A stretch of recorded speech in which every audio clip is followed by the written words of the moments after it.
আর আল্লাহর হাবিব বলেন, কেউ যদি রসুলের একটা মুর্দা সুন্নতকে জিন্দা করে 100 গলা কাটার শহীদের সওয়াব বান্দার আমলনামায় দেওয়া হয়। আরো আসতে বলেন সুবহানাল্লাহ, কেউ শুনতে পারে।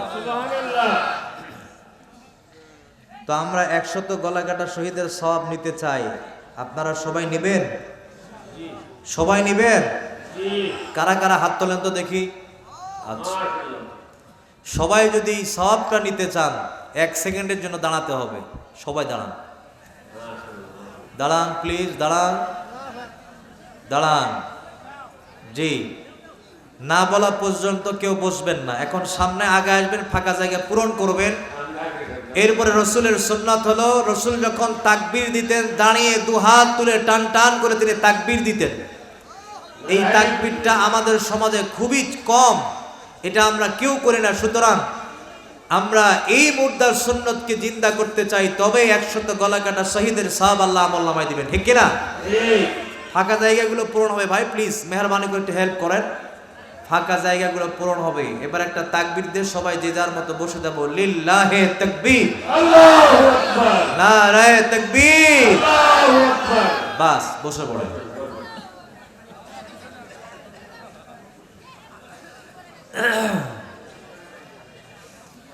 প্রিয় ভাইরা, আমরা লম্বা করতে চাই না। আমার সময় কিন্তু 10:30, খুব বেশি হলে 10:45-50 পর্যন্ত। এরপরে মেহমান আসবে, আমি একটা পরিবেশ তৈরি করে দিব।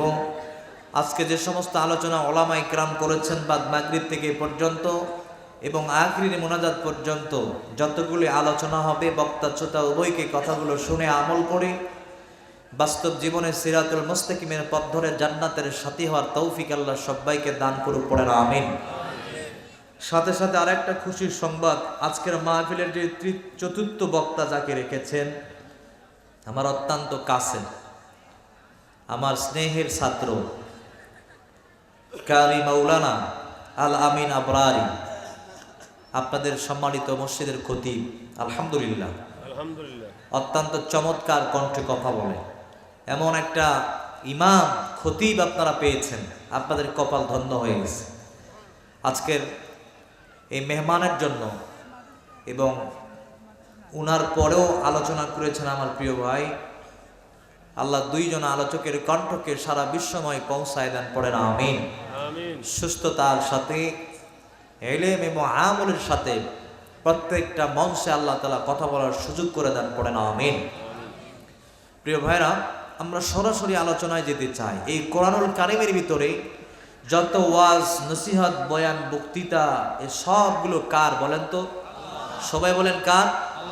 এক কথায় সূরা ফাতিহা থেকে নাস পর্যন্ত যতগুলো শব্দ, যতগুলো কথা, সব আল্লাহ তাআলার পক্ষ থেকে এসেছে হেদায়েতের বাণী হিসাবে, কল্যাণের বাণী হিসাবে, বলেন আলহামদুলিল্লাহ। আলহামদুলিল্লাহ। সুতরাং আমরা কথা শুনবো কোরআন থেকে। কোথা থেকে? কোরআনের বাইরে কোনো আলোচনা হবে না ইনশাআল্লাহ। আল্লাহ রাব্বুল আলামিন এই কোরআনের কারীমের ভিতরে আপনার জন্য, আমার জন্য অনেকগুলি ওয়াজ নসিহত করেছে।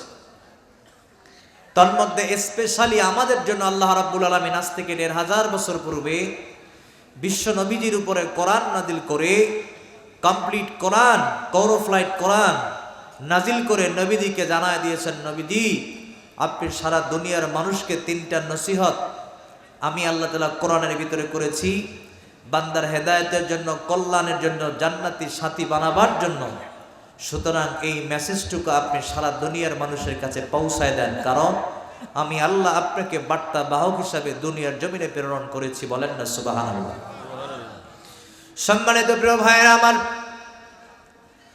আল্লাহ রাব্বুল আলামিন কোরআনে কারীমের মধ্যে জানায় দেন, ইয়া আইয়ুহার রাসূলু বাল্লিগ মা উনজিলা ইলাইকা মির রাব্বিক।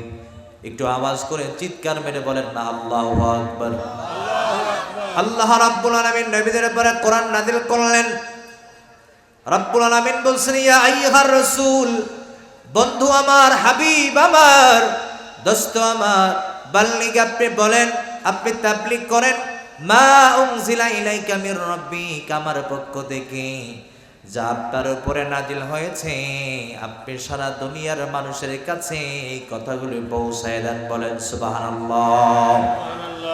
আল্লাহ রাব্বুল আলামিন কোরআনে কারীমের মধ্যে জানায় দিয়ে বলছেন, নবীজি আপনি বলেন আমি বান্দার হেদায়েতের জন্য, কল্যাণের জন্য, আমার বান্দারা যেন জাহান্নামের আগুনে পুড়তে না হয়, আমার বান্দারা ইন্তেকালের পরে নিয়ামতের জান্নাতের যেন ভোগ করে, নিয়ামতের জান্নাতে যেন প্রবেশ করে, জান্নাতে মেহমান হয়ে যায়। এজন্য আমি আল্লাহ কোরআনুল কারীমের ভিতরে বান্দার জান্নাতে যাওয়ার জন্য 3টা মেসেজ বান্দাকে জানাই দিলাম। রব্বুল আলামিন তার ভাষায় কোরআনুল কারীমের ভিতরে জানাই দিচ্ছেন, বলছেন ওয়া আবুদুল্লাহ ওয়ালা তুশরিকু বিহি শাইআ ওয়া বিল ওয়ালিদাইনি হাসানা। আল্লাহু আকবার বলেন। আল্লাহু আকবার। আল্লাহ রাব্বুল আলামিন আজ থেকে ১,৫০০ বছর পূর্বে কোরআন নাযিল করে কোরআনুল কারীমের ভিতরে জানায় দেন, নবী গো আপনি সারা দুনিয়ার মানুষের কাছে জানায় দেন আমি আল্লাহ বান্দার জন্য 3টা ওয়াজ কোরআনুল কারীমের ভিতরে করলাম।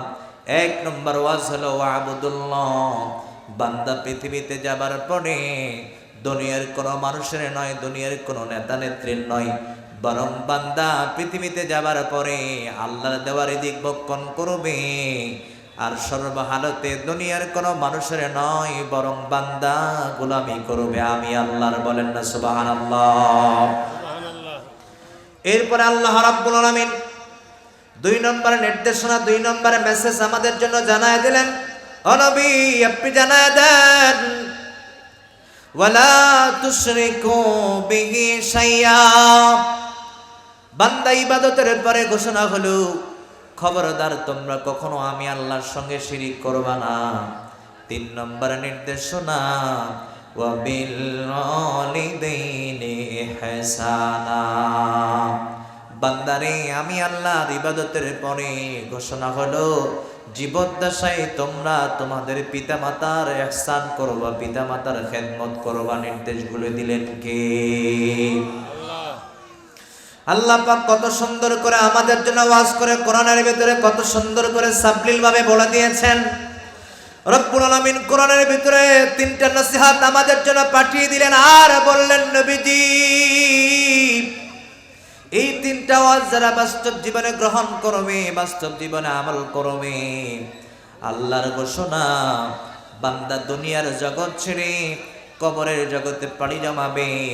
আমি আল্লাহ এই 3টা কাজ করবার কারণে আমার রহমতের কোলে উঠায় নিয়া আমি আমার গোলামকে, আমি আমার বান্দাকে সোজা জান্নাতুল ফেরদাউস পর্যন্ত পৌঁছে দিব।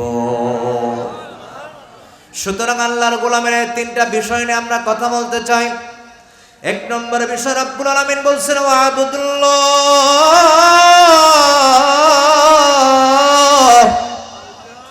আল্লাহ বলেন বান্দা দুনিয়াতে যাবা, আল্লাহর দেওয়া রিজিক ভক্ষণ করবা, আর সর্বহালাতে তোমরা আমি আল্লাহর গোলামি করবা। রব্বুল আলামিন অন্যত্র আরেকটা আয়াতে কারিমা নাযিল করে নবীজিকে জানায় দেন, ওয়ামা খালাকাতুল জিন্না ওয়াল ইনসা ইল্লা লিয়াবুদুন। আল্লাহু আকবার বলেন।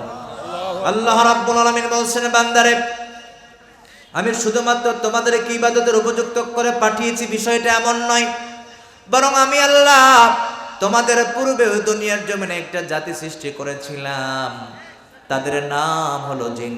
এজন্য রব্বুল আলামিন এই আয়াতের ভিতরে বলছেন আমি জিন এবং মানুষকে সৃষ্টি করেছি কার গোলামি করবার জন্য। সবাই বলেন কার গোলামি করবার জন্য? এই আয়াতের ব্যাখ্যা করতে গিয়া হাজী ইমদাদুল্লাহ মুহাজির মক্কি রাহমাতুল্লাহি আলাইহি তিনি তার তাফসীরের কিতাবের ভিতরে উল্লেখ করেছেন, এই দুনিয়াতে রব্বুল আলামিন সর্বপ্রথম ইবাদতের উপযুক্ত করে একটা জাতি পাঠিয়েছিলেন। শুধুমাত্র আল্লাহর টার্গেট বান্দা দুনিয়াতে যাবে, আল্লাহর দেওয়া রিজিক ভক্ষণ করবে, কিন্তু সর্বহালতে গোলামি করবে আল্লাহর। এই টার্গেট নিয়ে রব্বুল আলামিন এই দুনিয়ার জমিনে প্রথমত একটা জাতি পাঠিয়েছিলেন। এই জাতির নাম তাফসীরের ভাষায় আসছে আল হিন আল বিন। তাদেরকে দুনিয়াতে পাঠানো হলো। রব্বুল আলামিন পাঠিয়ে দিলেন, নির্দেশনা দিলেন, গোলাম তোমাদেরকে দুনিয়াতে পাঠালাম আমি আল্লাহর গোলামি করবা। দুনিয়াতে আল্লাহ ছাড়া আর কারো গোলামি চলবে না। এই টার্গেট নিয়ে প্রথমত একটা জাতি আল্লাহ পাঠালেন, তাদের নাম হলো আল হিন আল বিন। আল্লাহ তাদেরকে সতর্ক করলেন গোলামি হবে আমি আল্লাহ। তারা আল্লাহর গোলামি করে নাই, আল্লাহর দাসত্ব করতে পারে নাই। এই জন্য রব্বুল আলামিন আযাব আর গজব দিয়ে দুনিয়া থেকে নির্বংশ করে দিয়েছেন, দুনিয়া থেকে আউট করে দিয়েছেন, দুনিয়া থেকে ডিলিট করে দিয়েছেন। এরপরে রব্বুল আলামিন এই দুনিয়াতে জিনদেরকে পাঠালেন আর বললেন, যাও তোমরা দুনিয়াতে যাও, আমি আল্লাহর গোলামি করবা, আল্লাহ ছাড়া কারো গোলামি চলবে না। তারাও দুনিয়াতে এসেছে, আল্লাহর দেওয়া রিজিক ভক্ষণ করেছে, আল্লাহর দেওয়া নিয়ামত খেয়েছে, কিন্তু আল্লাহর গোলামি করে নাই, আল্লাহর দাসত্ব করে নাই। এ কারণে আল্লাহ তাদেরকে দুনিয়া থেকে নির্বংশ করে দিয়েছেন, আযাবের মধ্যে গ্রেফতার করেছেন। বলেন নাউযুবিল্লাহ। এরপরে রব্বুল আলামিন বলছেন, আদরের বান্দা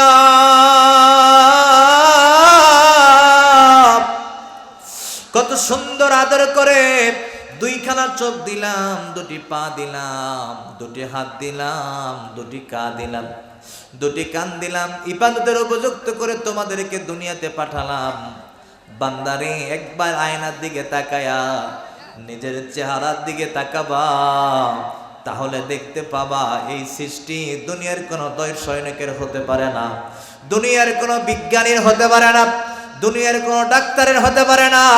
বরং এত সুন্দর করে যিনি মানুষ বানালেন, আওয়াজ করে চিৎকার মেরে বলতে হবে তিনি কে?